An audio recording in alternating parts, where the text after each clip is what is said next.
Extreme drought in Panama is forcing authorities to substantially scale back shipping through the Panama Canal. The Panama Canal, a cornerstone of global trade for over a century, now faces an existential crisis. Environmental challenges, aging infrastructure, and new trade innovations threaten its dominance. But could Elon Musk be the one to redefine global shipping once again? With bold claims and groundbreaking alternatives, Musk's vision might render the canal obsolete. Is this the end of an era? Several countries are vying to build new canals or alternative routes, with China playing a major role. Who will control the future of trade between the Atlantic and Pacific Oceans? Will the US maintain its influence, or will China become the dominant player? Well, to know this, all you have to stay tuned till the end. The Panama Canal, once the go-to route for ships between the Pacific and Atlantic, is facing a serious crisis. Despite its century-long reign as the quickest passage between these two vast oceans, its narrow size and growing delays have caused confidence in its efficiency to wane. This has prompted a flurry of activity as countries seek alternatives. China, keen on expanding its influence in South America, eyes Nicaragua for a new canal. Mexico is forging ahead with plans for the interoceanic corridor of the Isthmus of Tehuantepec, while a coalition of South American nations is pushing for the bi-oceanic corridor. But why the sudden interest in connecting these oceans? Well, cast your mind back to 1913. If you wanted to sail from New York to California, you'd be in for a whopping 13,000-mile journey, circumnavigating the entire continent of South America. Fast forward a couple of years, and the need for speed in trade and travel is stronger than ever. These ambitious projects aim to cut down travel times and boost global commerce, making it easier for goods and people to move between the Pacific and Atlantic. Back in the 1500s, explorers like Vasco Núñez de Balboa stumbled upon Panama, realizing it was the narrow strip of land standing between the vast Atlantic and Pacific Oceans. This discovery sparked a fascinating idea: to carve a waterway through Panama, creating a shortcut for trade and travel between Europe and Eastern Asia. Despite the lack of technology and infrastructure at the time, the dream of a direct route persisted.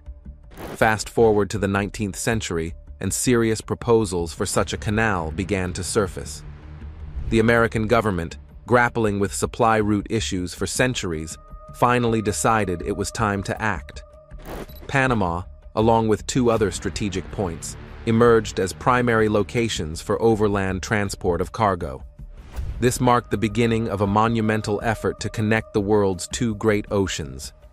When the United States Senate was presented with the idea of building a canal, they had two options: Nicaragua or Panama. Surprisingly, Nicaragua was the initial favorite due to its lower elevation and the belief that it would be less prone to the diseases that plagued Panama's forests. However, despite these advantages, the United States ultimately chose Panama. The deciding factor? Ferdinand de Lesseps, a Frenchman renowned for his role in constructing the Suez Canal in Egypt. Though not formally trained in engineering or architecture, de Lesseps was a visionary entrepreneur and passionate nationalist. His success with the Suez Canal fueled his ambition for another grand canal project. This, coupled with the strategic advantages of Panama's location, led the United States to opt for Panama over Nicaragua. And so, the stage was set for one of the most ambitious engineering feats of the 20th century. Ferdinand de Lesseps had a grand vision for Panama, but the harsh realities of the region's challenging geography soon dashed his hopes. The French efforts faced immense difficulties right from the start, with mudslides caused by torrential tropical rains undoing progress as fast as it was made. And then, there was the daunting task of excavating a sea-level canal through mountainous terrain, a feat deemed nearly impossible by engineers. To make matters worse, deadly tropical diseases like yellow fever and malaria took a heavy toll on the workforce, leading to significant loss of life and dire health conditions. Legend has it that a French chief engineer even arrived in Panama with his own coffin, a grim reminder of the project's hardships and eventual failure. However, the United States saw potential in Panama, especially after the groundwork laid by the French and the availability of discounted infrastructure. Despite facing their own obstacles, including the formidable geography and health risks, the Americans pressed on. Key figures like Chief Engineer John Stevens and Chief Sanitary Officer William Gorgas played pivotal roles in overcoming challenges. Stevens's organizational skills and his introduction of a locked canal system tailored to Panama's conditions proved crucial, while Gorgas's successful efforts in controlling tropical diseases were instrumental to the project's eventual success. Since its completion in 1914, the Panama Canal has been a game-changer, revolutionizing sea travel efficiency and significantly reducing voyage times between the Atlantic and Pacific Oceans.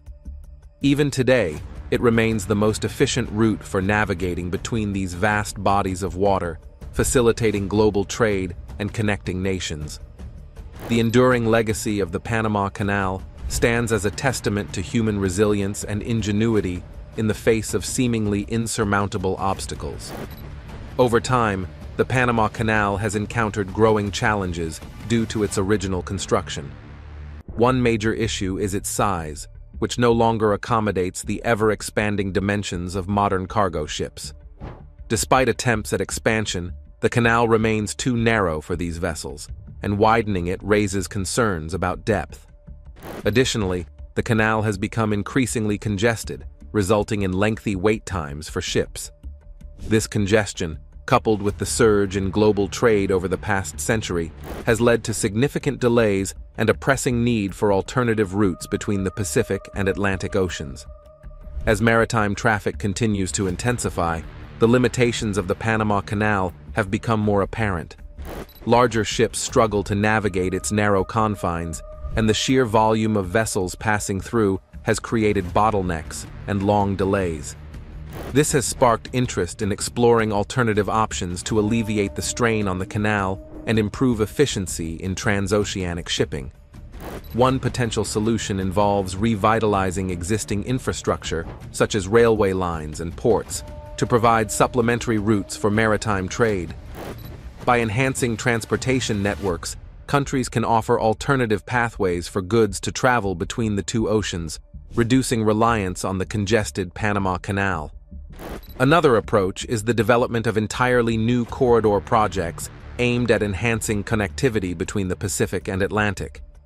These ambitious initiatives seek to create modern, efficient pathways for maritime trade, bypassing the limitations of the Panama Canal.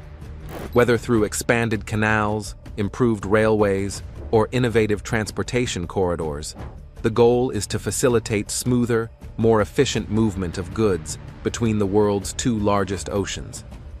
Despite the challenges and complexities involved, the quest for alternative routes remains a top priority for countries reliant on transoceanic trade.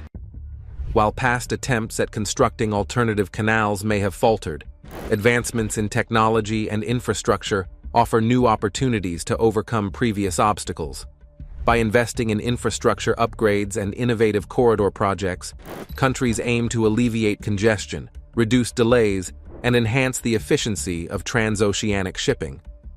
While the task ahead is daunting, the pursuit of alternative routes represents a crucial step towards ensuring the smooth flow of global trade in the 21st century. Over the years, several countries, including the United States, considered building a canal, with Panama being the chosen location. However, the United States had previously promised Nicaragua to construct a canal there, recognizing its potential benefits. Initially, efforts were made to honor this promise, but events like the 1929 stock market crash, the Great Depression, and World War II caused the U.S. to halt work on the project. In 2006, Nicaragua revived its interest in creating a rival canal to Panama. Faced with economic challenges, Nicaragua sought a solution and engaged in negotiations with the Chinese construction company HKND. In 2012, Nicaragua granted HKND a 50-year concession to build and operate the canal, with the option of extending it for another 50 years. This decision effectively handed control of a major trade route in the Americas to a Chinese entity, potentially influencing the region's trade dynamics for at least 5 decades. However, the details of the deal were murky, lacking clarity and transparency. Critics raised concerns about the lack of specific terms and conditions, casting doubt on the true intentions behind the agreement. Despite the uncertainty surrounding the deal, Nicaragua proceeded with the project, driven by the hope of economic prosperity and reduced dependence on the Panama Canal. The agreement with HKND raised questions about Nicaragua's long-term strategy and its implications for regional geopolitics. Environmentalists and local communities also expressed concerns about the potential ecological and social impacts of the canal's construction. As construction began, logistical challenges emerged, further complicating the project's feasibility and success. The project was estimated to cost around $40 billion, with HKND, led by Chinese billionaire Wang Ying, claiming to have secured all necessary investors to complete the canal within 5 years. However, HKND provided little information on how they would finance the project or the exact route it would take. Moreover, the contract seemed to grant HKND considerable power, allowing them to avoid payments to Nicaragua and delay canal construction while pursuing other potentially profitable ventures tax-free. Despite international concerns, HKND made a revised proposal offering more details on their execution plan. However, criticism persisted, particularly regarding the ambitious 5-year timeline, which seemed unrealistic given the logistical challenges. Equipment and fuel needed for the project were not readily available in Nicaragua, and the region's frequent rain and proximity to an active volcano posed additional obstacles. Environmental concerns were also significant, as the proposed route would involve passing through Lake Nicaragua, the largest freshwater source in Central America. Mixing saltwater from the Pacific with the lake's freshwater could have detrimental effects on the ecosystem. In 2016, just a few years after the deal between HKND and Nicaragua was finalized, disaster struck. The Chinese stock market crashed, causing Wang Ying to lose a staggering 85% of his net worth. Shortly thereafter, HKND went out of business, vanishing without a trace and leaving Nicaragua stranded with no means of contacting them. It was a devastating blow, marking yet another failed attempt at building a canal through Nicaragua. But all hope wasn't lost. Mexico proposed a different approach to addressing the need for a more efficient connection between the Pacific and Atlantic Oceans. Instead of attempting to construct a new canal, Mexico looked to the past for inspiration. They set their sights on reviving an old railway line that had once served as a vital link between the two oceans for over a century. The interoceanic corridor of the Istmo de Tehuantepec, as it's formerly known, offered a fresh perspective on the problem. The Mexican government planned to breathe new life into the neglected railway system, aiming to refurbish existing tracks and introduce new ones. This ambitious project aimed to resurrect what was once a bustling trade route long before the Panama Canal was even built. The decline of the railway's popularity and economic significance could be traced back to a turbulent period in the region's history. A civil war coincided with the completion of the Panama Canal by the United States, diverting attention and resources away from the railway. However, Mexico now saw an opportunity to reclaim its position as a key player in transoceanic trade.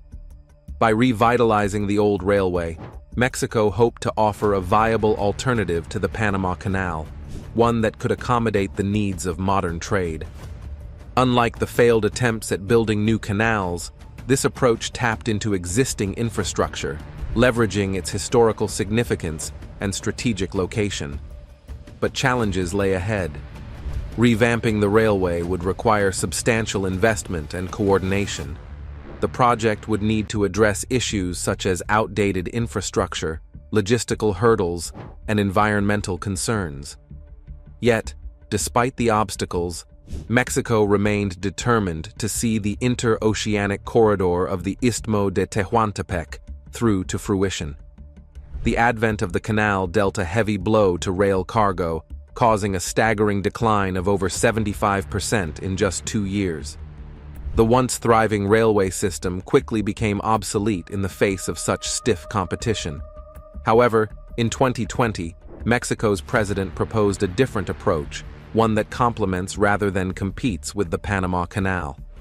Recognizing the canal's growing congestion and challenges, the proposal focuses on upgrading Mexico's transportation infrastructure. The plan involves enhancing railways, highways, and airports to improve connectivity between ports on both coasts, streamlining maritime logistics, and reducing transit times and costs. Known as the CIT project, it is making steady progress, with its potential impact on global trade yet to be fully realized. This raises the question of whether other regions are considering similar strategies to optimize transportation options between oceans.